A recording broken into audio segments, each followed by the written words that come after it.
Assalamualaikum warahmatullahi wabarakatuh. Kembali lagi dengan saya Juliana Prasasti Dewi dari UKM Jurnalistik Universitas Majen Sungkono Mojokerto.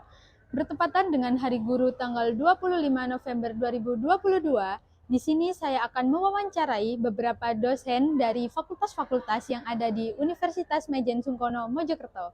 Bagaimana liputannya? Mari langsung saja kita lihat videonya.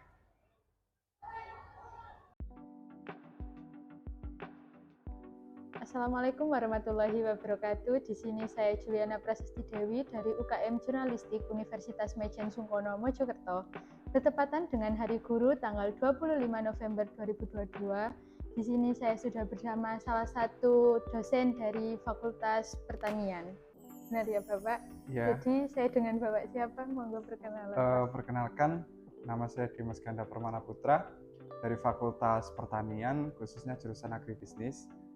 Saya baru dosen di sini selama 1 tahun, seperti itu. Ya. Benar ya, jadi Bapak dosen dari Fakultas Pertanian ya? Ya. Nah, bertepatan dengan Hari Guru ini saya punya beberapa pertanyaan nih Pak. Ya, jadi saya mulai pertanyaan yang pertama ya Pak ya? Ya, silakan. Bapak sejak kapan jadi dosen di Unimas ini Pak? Kalau sejak kapan, mulai kontrak itu Desember 2020, kemudian diangkat itu baru Januari 2022, seperti itu. Jadi tidak langsung gitu ya Pak? Iya, tidak langsung. Terus saya ditempatkan di Fakultas Pertanian, kemudian diberikan jabatan di Lembaga Penjaminan Mutu, khususnya lembaga baru yang dulunya sebelum ini belum ada. Jadi kita itu di Lembaga Penjaminan Mutu yang diketuai oleh Bu Yunita Rosita Dewi, kemudian saya sebagai sekretarisnya, kemudian Pak Ardian dari Fakultas Keguruan, kemudian dan Bu Zainita dari Fakultas Ekonomi. Jadi kita berkolaborasi di sini untuk menunjang akreditasi, seperti itu. Jadi dipenuhi dengan dosen-dosen muda, seperti itu. Oke. Lanjut pertanyaan yang kedua Pak. Dari pandangan Bapak sebagai dosen dan pengajar, bagaimana sih menurut Bapak cara belajar yang efektif bagi mahasiswa? Sebenarnya gini, saya sampaikan juga, sebenarnya mindset yang harus diganti dari setiap dosen di sini ya. Kenapa? Karena selama ini, termasuk ini kritik dan saran juga. Jadi tidak hanya mengkritik, tapi saya juga memberikan saran. Yang dirasakan mahasiswa itu diceritakan kepada dosen-dosen yang memang masih muda. Seperti ini. Banyak dosen yang menganggap mahasiswa itu sebagai alat, seperti itu. Sedangkan kalau mahasiswa itu dianggap sebagai manusia atau dianggap sebagai teman, maka metode pembelajaran itu akan tersampaikan. Bagaimana dari otak, dari hati itu bisa menyatu. Kemudian apabila mahasiswa kita tempatkan sebagai objek, bukan alat, maka pembelajaran itu akan masuk dengan mudah. Contoh, matematika ya. Matematika kalau pelajarannya sulit, dosennya killer, otomatis mahasiswa kan nggak suka. Tapi kalau matematika dosennya friendly, maka ilmu matematika itu akan mengena.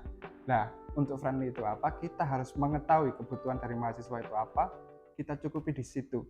Karena kita ketahui sendiri bahwa kita itu digaji dari SPP kalian, seperti itu. Jadi kita harusnya melayani kalian, seperti itu. Ada pertanyaan lagi? Ada Pak, lagi. Nah, sebagian besar mahasiswa di Unimas ini kan bekerja ya Pak ya.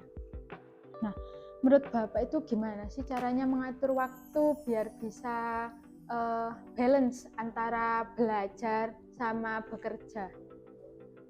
Gini, kebetulan saya S2-nya ini juga kan bekerja sambil kuliah. Balance-nya itu jadi gini ya, mana yang kita prioritaskan?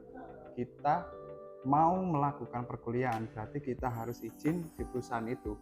Dan perusahaan itu harus tahu kalau kita kuliah. Kalau tidak ada balance itu, maka tidak ada sinkronisasi. Jadi kayak perusahaan nggak mengizinkan waktu kuliah, kemudian mahasiswa juga kebingungan antara waktu kuliah dan pekerjaan, seperti itu. Untuk tugasnya itu sendiri, itu kembali lagi ke pribadi mahasiswanya, bagaimana dia itu memotivasi dirinya, kemudian bagaimana tujuan dia kembali untuk kuliah itu apa. Jadi dikembalikan lagi ke individu-individunya sendiri, seperti itu sih kalau menurut saya. Baik, terakhir ya Pak. Menurut Bapak, apakah mahasiswa di Unimas ini itu udah belajar secara maksimal? Gitu.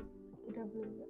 Kalau belajar maksimal itu di sini itu tergantung ya, di mana dia itu minat dan bakatnya. Jadi selama ini kan doktrin bahwa mahasiswa yang bekerja itu kurang dalam pembelajarannya. Iya. Tapi saat kita menggali atau lebih dekat ke mahasiswa, maka kita tahu potensi dia. Contoh, kalian di jurnalistik seperti ini ya. Berarti minat kalian itu di ilmu pemberitaan atau pers. Nah, di situ harus ada wadah-wadah, sedangkan wadah di sini itu masih kurang. Nah, di sini kan pure nggak banyak juga yang bekerja. Nah, kalau yang bekerja, saya yakin dia sudah tidak mengurusi UMKM. Tapi kalau yang belum bekerja, itu lebih baik difokuskan itu tadi, pengembangan minat dan bakatnya lewat UMKM, lewat tadah atau wadah ini yang harus dikembangkan.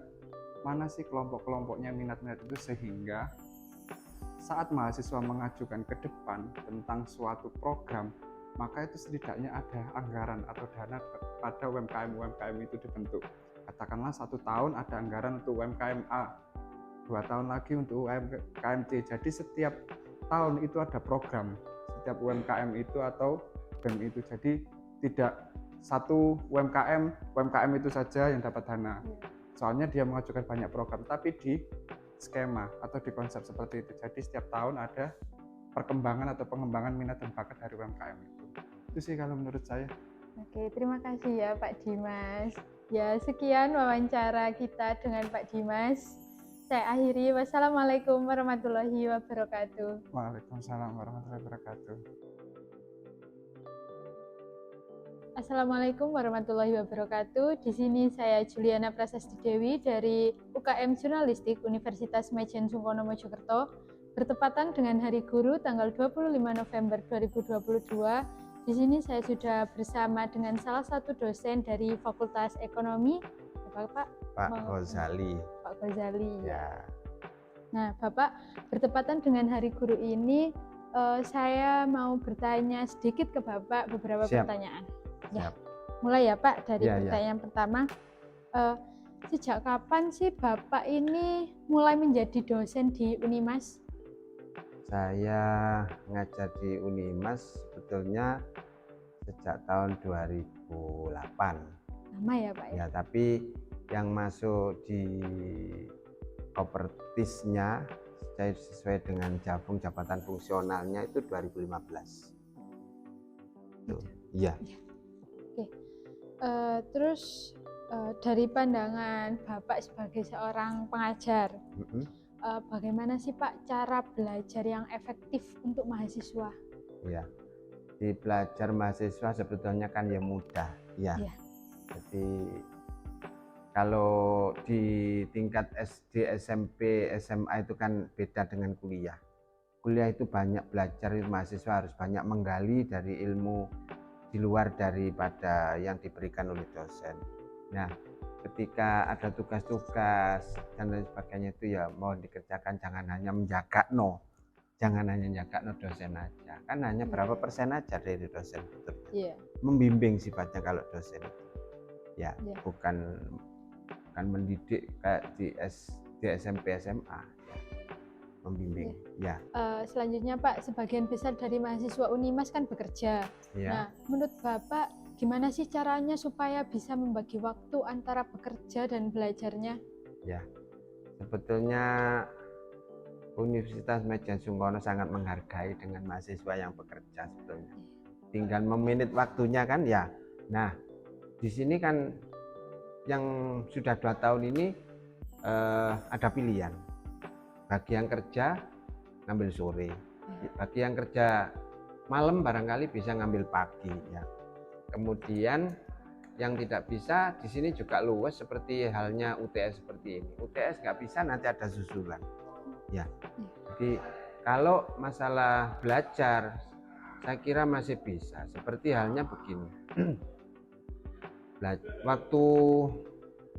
Waktu bekerja itu kan 8 jam 9 Iya. jam atau 8 jam ya? Ya, rata-rata segitu sih Pak. Ya, kalau pagi berarti sampai sore, sore bisa kuliah. Bagi yang masuk sore berarti tidak bisa kuliah. Ya sudah, kita harus efektif kan, materi bisa minta kepada temannya juga. Ya, Iya, di-share. dia di-share kan mudah juga. Jadi sebetulnya kuliah di Maijen itu enak kok. Luwes ya. Iya, iya. Dan kami secara pribadi itu senang. Kenapa? Anak-anak ini bekerja tapi masih mau kuliah, ini sudah luar biasa.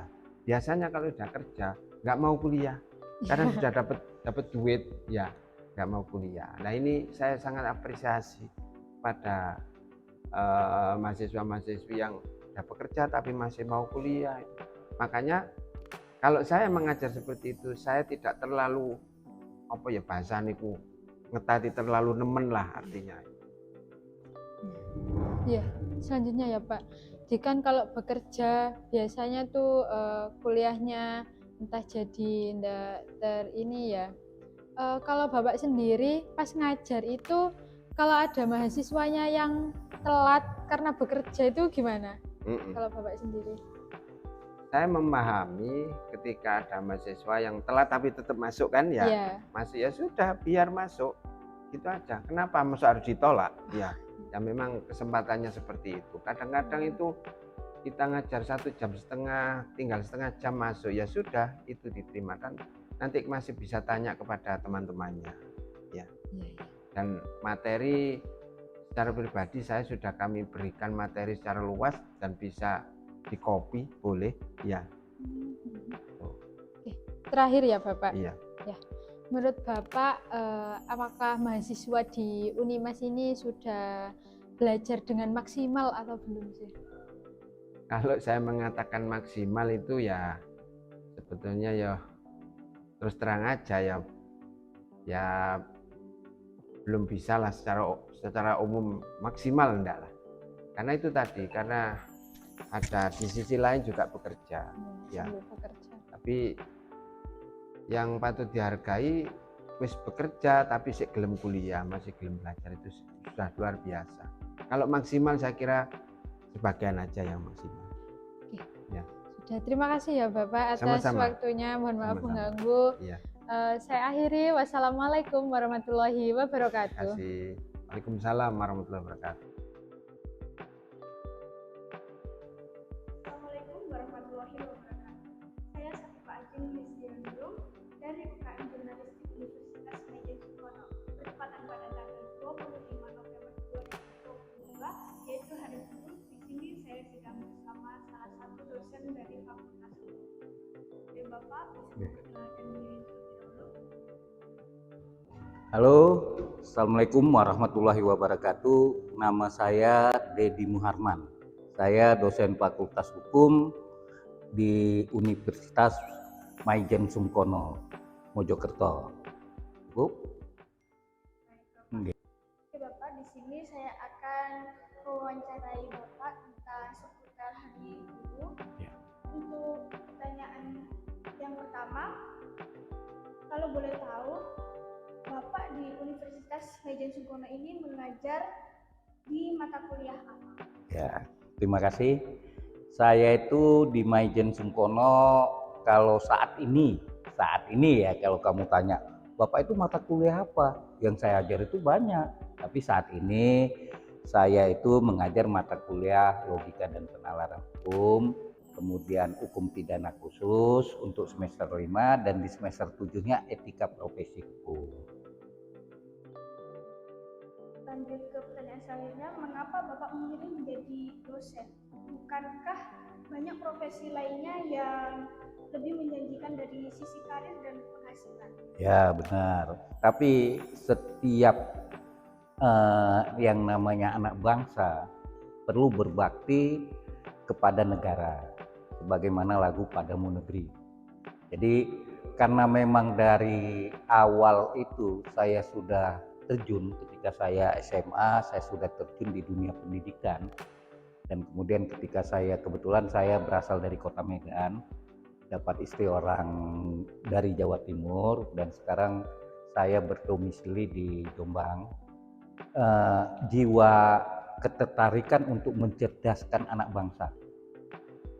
Bagaimana bangsa ini kalau menjadi sudah cerdas, kedepannya bangsa ini akan lebih baik lagi. Malahan kalau bisa ada satu keinginan dari kami pengajar itu, kami ini pengajar dan pendidik, beda ya. Pengajar itu adalah orang yang cuma menyampaikan ilmu pengetahuan. Itu. Jadi kalau kita cerita Hari Guru, kita harus maknai atau harus kita memberi arti guru itu sendiri. Gitu. Jadi guru atau dosen itu adalah pengajar dan pendidik. Pendidik itu bagaimana, Pak? Pendidik itu merubah behavior atau perilaku daripada anak-anak didikannya. Sehingga kalau kamu lihat dulu-dulu itu, maka guru-guru dulu itu memberikan adab atau sikap yang lebih baik. Iya kan? Jadi seorang itu bersekolah itu bukan hanya tinggiin pengetahuannya, tapi dia punya juga adab atau sikap yang lebih baik. Itulah pengajar dan pendidik. Tapi di bangsa kita ini bagaimana? Kita sangat sedih. Kita lihat ada guru yang buat pencabulan anak. Iya kan? Itu kan sebenarnya sangat merusak. Lihat bangsa-bangsa luar. Kita sekarang itu berpatok atau berpadu pada bangsa-bangsa luar. Bangsa-bangsa luar mereka istilahnya ilmu pengetahuannya tinggi. Profesor-profesornya mau ke hutan. Iya kan? Ini kan perilaku yang baik. Sedangkan kita, setiap anak-anak didik kita atau guru-guru itu berupaya bagaimana supaya mereka jadi orang kantoran semua. Gitu. Nah, inilah tugas berat guru ke depannya. Kenapa? Tugas berat itu saya bilang bahwa guru itu bukan hanya menyampaikan ilmu pengetahuan itu, tapi dia juga harus bisa merubah perilaku bangsa. Jadi kalau kita bercerita, wah korupsi makin banyak Pak. Ya, makanya kita harus bertanya, yang salah itu siapa? Kalau saya pribadi berarti ada hal-hal tertentu yang di dalam sistem pendidikan atau oknum dari pendidik itu yang tidak mencerminkan kebaikan sifat itu. Ya mungkin ada guru yang korupsi waktu, katakan ngajar sana sini akhirnya anak didiknya ditinggal. Gitu. Mudah-mudahan kedepannya dengan sistem belajar kampus merdeka, belajar merdeka dengan yang dicanangkan oleh Bang Nadiem, Menteri Pendidikan ini bisa merubah pola-pola itu. Di samping itu kesejahteraan guru kita kan juga sudah semakin baik. Jadi kalau kamu membandingkan ya seperti lagu ini Farel, ojo dibanding-bandingkan. Karena menjadi seorang guru ada nilai dunia dan ada nilai akhirat. Kenapa? Harus diyakini bahwa ketika meninggalnya anak Adam, salah satu yang sangat bisa membantunya di alam kubur itu apa? Ilmu yang bermanfaat. Keinginan kami gitu. Jadi kalau kamu nanya, kenapa nggak milih profesi yang lain? Ya, karena ada niatan di hati kami sebagai guru bahwa kami ingin mencerdaskan anak bangsa. Semoga ilmu yang kami sampaikan itu atau perilaku dari kami itu bisa memberikan sesuatu kepada bangsa ini dan bermanfaat untuk bangsa ini ke depan. Oke, cukup? Oke. Selanjutnya, Oke. ini kan Bapak mengajar beberapa mata kuliah di Universitas Medan Sungkono. Salah satunya adalah mata kuliah logika penalaran hukum. Oke. Bisa dijelaskan nggak Pak sedikit mengapa Bapak mengambil spesialis mata kuliah tersebut? Oke. Anak hukum itu adalah anak yang harus cerdas. Cerdasnya bagaimana? Cerdas itu bukan artinya harus pintar hitung-hitungan atau apa. Cerdas di dalam berpikir. Seseorang kalau dia cerdas dalam berpikir pasti akan maju. Tapi tidak semua apa yang ada itu bisa dilogikakan. Gitu. Jadi kan kadang-kadang, oh kamu ngomongnya nggak logis, gitu kan? Tapi apa yang nggak bisa dilogikakan Pak? Agama. Ketentuan Tuhan itu nggak bisa kamu logikakan. Orang lihat itu proses dari ya cairan jadi daging, ya kan? Sampai sekarang nggak bisa melogikakan gimana prosesnya kok bisa berubah. Akhirnya kamu bisa di dalam perut, kamu yang udah segede ini bisa di dalam perut, coba kamu logika. Gitu kan? Nah, hal-hal seperti itu. Tapi kenapa Bapak tertarik? Karena saya pingin anak-anak itu di dalam melakukan sesuatu berpikir cerdas, berpikir yang masuk akal, sehingga tidak salah di dalam berbuat.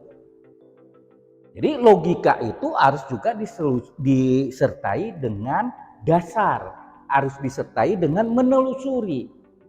Jadi kalau misalnya ada suatu permasalahan, maka sering saya bilang sama anak-anak, kalian itu tidak boleh menuduh orang, tidak boleh, makanya kan di dalam hukum dikenal ajas praduga tidak bersalah itu tadi. Kita tidak boleh bilang orang itu jahat sebelum kita bisa membuktikan. Gitu.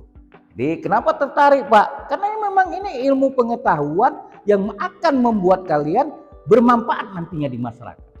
Sehingga kalian tidak kaku, mentang-mentang kalian hukum, oh setiap orang berbuat, oh kamu salah, kamu ini jahat, kamu masuk neraka. Padahal itu nggak ada, tanpa ada dasar yang jelas. Jadi berpikir cerdas secara logika itu, kita berpikir dengan akal kita, tapi harus didasarkan pada hal misalnya nilai, norma, aturan, dan sebagainya. Jadi itu yang menarik bagi saya ingin mahasiswa-mahasiswa Fakultas Hukum itu mampu berpikir secara cerdas, berdasarkan akal pikirannya yang didasarkan pada dasar-dasar yang jelas. Selanjutnya, bagaimana pandangan Bapak tentang perubahan pendidikan yang terjadi seperti sekarang? Ya, seperti yang saya bilang, ya, walaupun ada sisi positif dan ada sisi negatif. Kenapa? Kalau kita lihat dulu, ya kita belajar dulu ya, guru-guru dulu itu sangat dihormati. Iya kan? Karena artinya disegani, disungkani, ya kan? Dengan adanya pada masa sekarang, ya kamu bisa lihat sedih kita. Kadang-kadang guru itu dituntut gara-gara mencubit anaknya. Padahal itu kan di pelajaran yang diberikan. Itu yang namanya mendidik. Gitu kan? Seperti kamu sama orang tua. Kamu kan kadang kalau nakal kan dicubit. Iya kan? Nah itu. Jadi hal-hal seperti itu. Kalau kamu tanya, apa Pak? Kalau saya melihat ada sisi positifnya, ada sisi negatifnya juga. Saya sepakat dengan metode pendidikan yang sekarang memberi kebebasan kepada mahasiswa atau kepada pelajar. Kenapa? Karena teknologi sudah terbuka, terutama internet atau apa. Sehingga guru itu juga harus bisa menambah pengetahuannya. Jangan tahu-tahu muridnya bertanya tentang sesuatu, si guru tidak bisa menjawab. Gitu. Jadi kalau saya bilang, ya namanya perubahan itu terkadang-kadang bisa diterima dan tidak bisa diterima. Tapi kita harus mampu, gitu. Apalagi untuk guru-guru. Guru-guru itu seperti kami dosen itu diwajibkan untuk menulis apa. Kadang-kadang kan ada yang menganggap oh berat, gitu. Padahal itu adalah menambah pengetahuan mereka. Gitu. Nanti bisa menularkan kepada mahasiswa atau murid-murid mereka. Sehingga seperti surat Al-Iqra berkata, baca.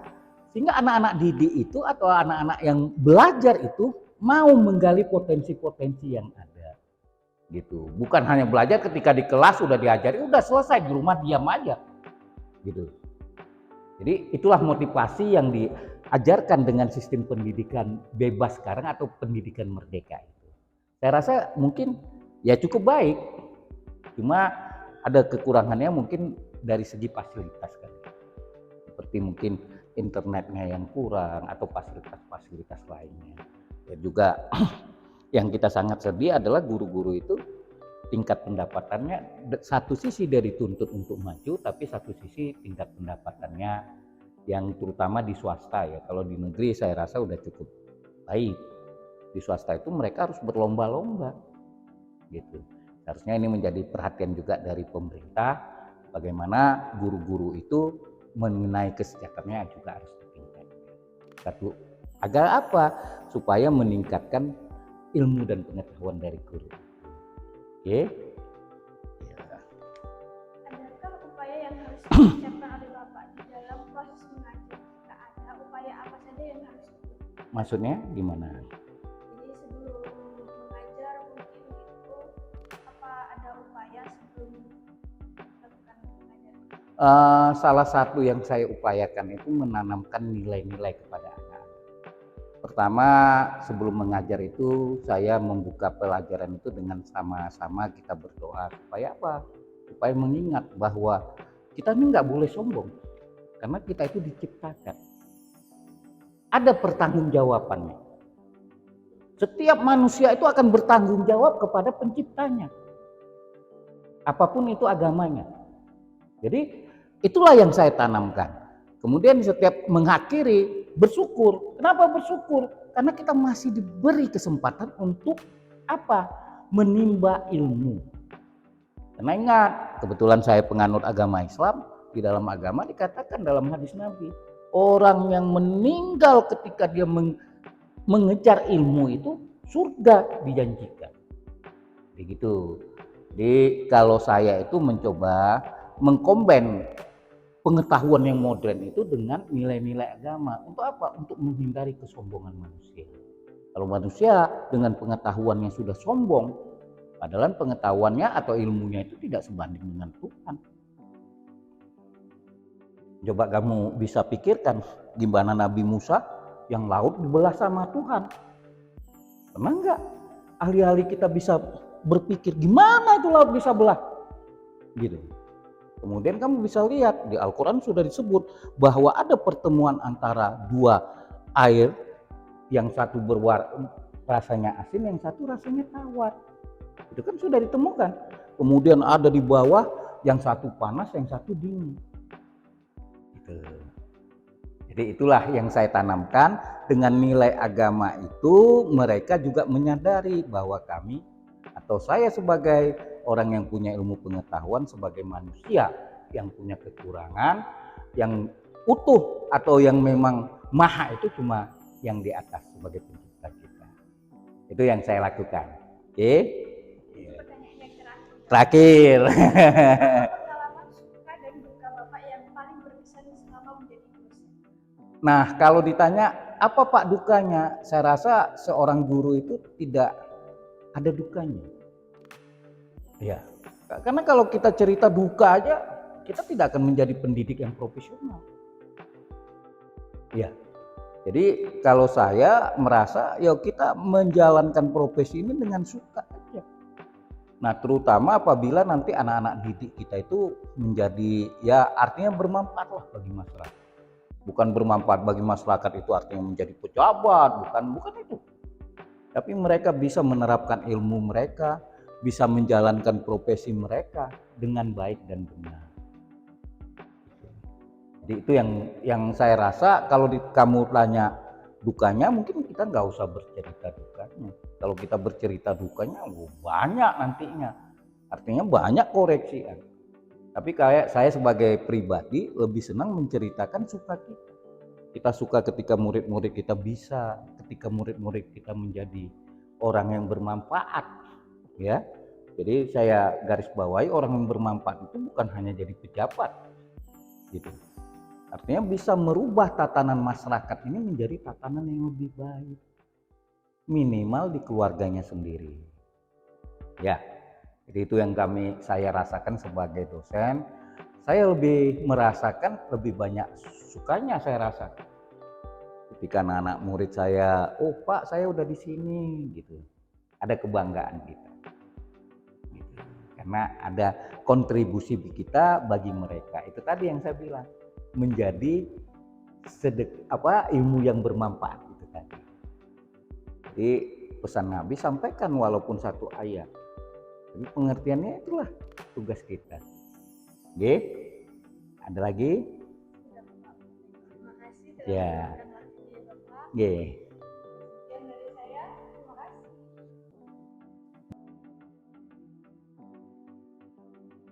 Assalamualaikum warahmatullahi wabarakatuh. Saya Satifah Ajeng Listioningrum dari UKM Jurnalistik Universitas Maijen Sungkono, Mojokerto. Bertepatan dengan tanggal 25 November 2022, yaitu Hari Guru, di sini saya akan mewawancarai salah satu dosen dari Fakultas Keguruan dan Ilmu Pendidikan. Baik, di sini saya sedang bersama Ibu siapa? Oke, nama saya Ibu Irham Miftahul Jannah. Biasa teman-teman memanggil saya Mam Irham, ada yang Bu Irham, seperti itu. Jadi dipanggil Mam Irham ya. Mam Irham boleh, karena kita kan FKIP Prodi Pendidikan Bahasa Inggris. Kadang itu kan Oke. semi-semi Inggris gitu, manggilnya kami pakai Baik. Mam, ada pakai Miss gitu ya. Biasanya dipanggil Bu Irham juga boleh.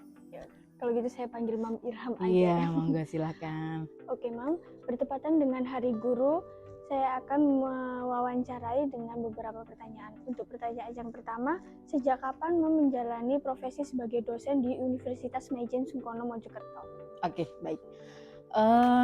Saya menjalani profesi sebagai dosen, khususnya di Unimas ini mulai tahun 2018. Kemudian 2018 itu saya dapat SK Yayasan, kemudian lanjut di tahun 2019 NIDN saya turun sampai sekarang. Tetapi kalau sebelum menjadi dosen, sebenarnya memang passion saya itu ngajar gitu loh.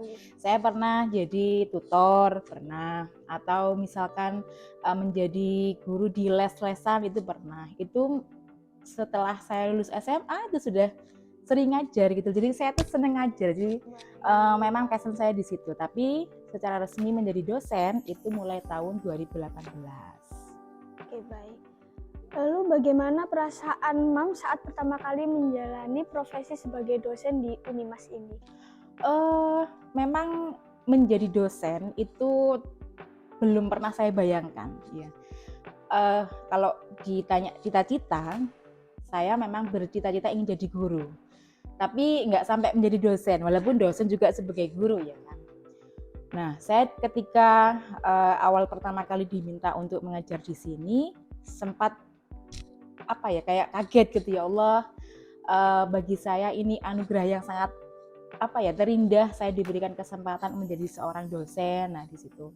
Kemudian di situ karena kita tahu bahwa sebenarnya dosen juga guru, cuma kan lebih di atasnya guru kan, katanya seperti itu. Jadi tantangannya lebih besar gitu loh.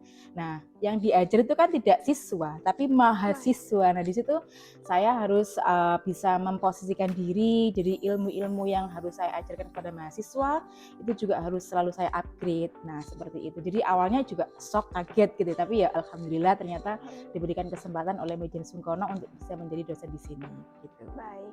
Lalu apakah ada kesulitan yang dialami oleh Mam dalam proses mengajar atau menyampaikan materi? Oke, sebenarnya kalau menurut saya ya bukan kesulitan ya, kembali kepada tantangan ya. Tantangan ketika menjadi seorang dosen yang kita ajarkan mahasiswa, di mana mahasiswa memiliki background yang bermacam-macam. Ada yang bekerja, ada yang memang tidak bekerja, dari SMA, ada yang dari SMK. Nah, di situ tantangan tersendiri. Bagaimana saya sebagai seorang dosen itu bisa menyampaikan materi yang harus diterima oleh mahasiswa gitu loh, sehingga di situ saya harus bisa mencari strategi yang pas ya, supaya ilmu atau materi yang saya sampaikan kepada mahasiswa bisa terserap dengan baik. Nah, seperti itu. Baik. Terus tanggapan Mem terhadap sistem pendidikan saat ini seperti apa? Oke. Sebenarnya kalau saya boleh memberikan opini ya, pendidikan di Indonesia sampai sekarang ini mengalami banyak perubahan ya. Kalau kita lihat dari kurikulumnya, misalkan kurikulum kita tahun 99 dulu itu namanya kurikulum tahun 1999 ya, itu masih berbasis kayak kalau misalkan bahasa Inggris, kebetulan saya bahasa Inggris tuh basisnya masih kayak memorize gitu loh, menghafal rumus gitu loh. Sampai pada akhirnya kurikulum berubah tahun 2004, waktu itu KBK berbasis kompetensi. Jadi kalau bahasa Inggris sudah tidak anak-anak disuruh menghafal rumus, enggak. Tetapi bagaimana bahasa Inggris itu bisa lebih ke skillnya, misalkan ada speaking, ada reading, writing, ada listening, nah seperti itu. Jadi terintegrasi. Kemudian naik ke tahun 2006, kurikulumnya berubah lagi. ATSB sampai sekarang 2013 berubah lagi, bahkan sekarang yang terbaru itu kan kurikulum merdeka ya kan. Jadi memang perubahan kurikulum, perubahan pendidikan sampai sekarang semakin lama semakin bagus. Tetapi kembali lagi bagaimana kita sebagai dosen atau sebagai guru bisa melaksanakan aturan-aturan atau perubahan-perubahan yang ada pada kurikulum tersebut sehingga pendidikan Indonesia semakin lama juga semakin baik gitu loh. Ya seperti itu. Untuk terakhir nih Mam, motivasi Mam untuk anak generasi selanjutnya dalam menggeluti profesi dosen di zaman milenial ini. Oke. Barangkali ada mahasiswa yang pengen jadi seorang guru atau dosen begitu ya. Jadi saya memberikan pesan kepada calon-calon guru, kalau bahasa Inggrisnya itu namanya pre-service teacher ya.